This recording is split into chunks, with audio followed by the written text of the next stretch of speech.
and this nation remember their lives and their death in a way that brings justice and peace, freedom and security to our country and to the world.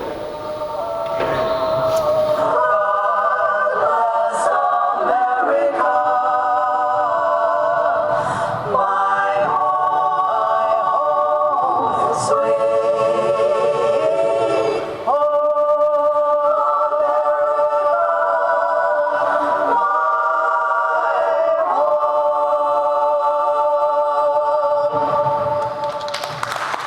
Time is passing, and we are losing, because of age, the people who were there.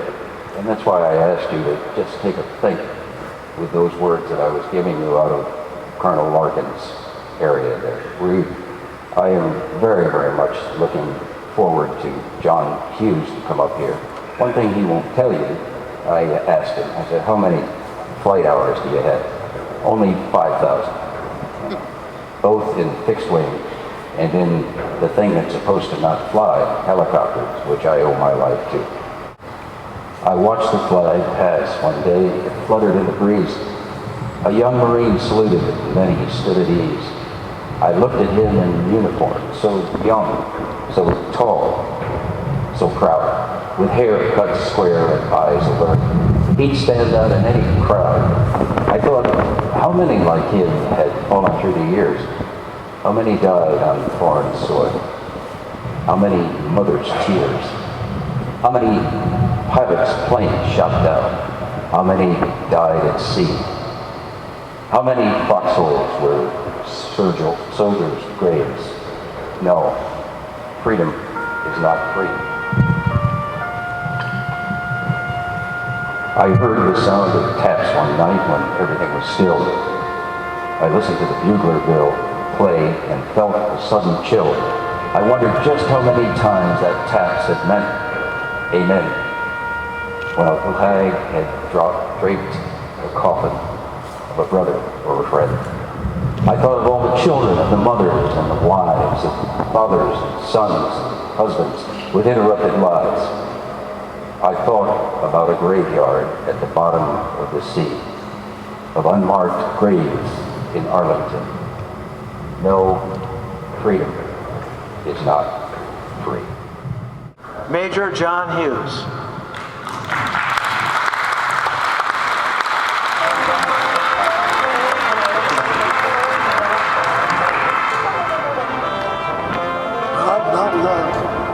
Start off and give a short rendition of my experience here on December 7th. My day started off the usual deal, Sunday morning, breakfast at 7. Afterwards, I went out looking for the newspaper, which hadn't arrived. I usually was there before that.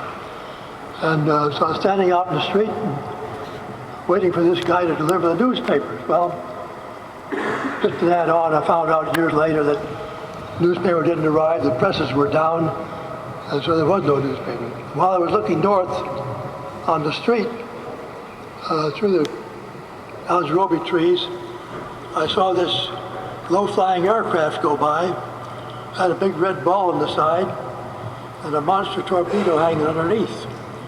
Well, having read the newspapers and knowing what was going on in the far Pacific, I had no idea what it was, so I ran up to the guardhouse about 50 yards and told the sergeant of the guard to break out the ammo. I said, the Japs are here. So we opened up a case of 30 caliber there, and I grabbed a big handful of bandoliers and went down to barracks, threw a bandolier in, and told the guys to get their rifles. I went down to I was on the end barrack and got my rifle, ran around the corner just in time to see some guy coming down probably several hundred yards, strafing something. It was just beyond me. I don't know what he was strafing. It was our shop area was out there. But I lined up and got 3 shots off on him, which was pretty close. And then some other guys I gathered around, shot at whatever came around. And from there I went out to the flight line and helped the guys out there who were pushing airplanes around to keep the good ones from getting burned from those that were on fire. I did that for a while. Then got assigned to a gun position on the perimeter of the field. and spent the rest of the day out there and the night also. And the next morning they came around and told us that all clear to go back to your permanent job, which I did. I was working down the shop area. So that completed my escapade there.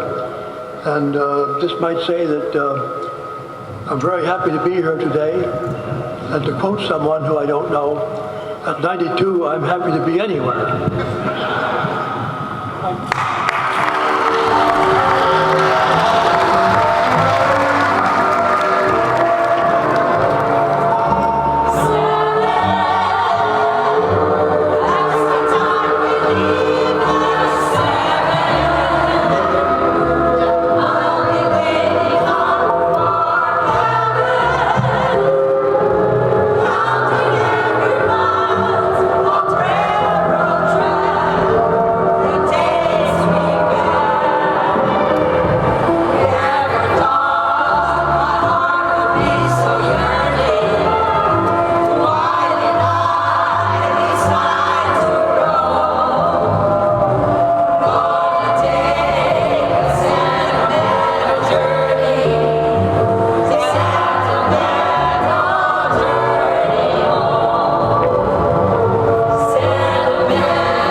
May we always learn from their service and their sacrifice.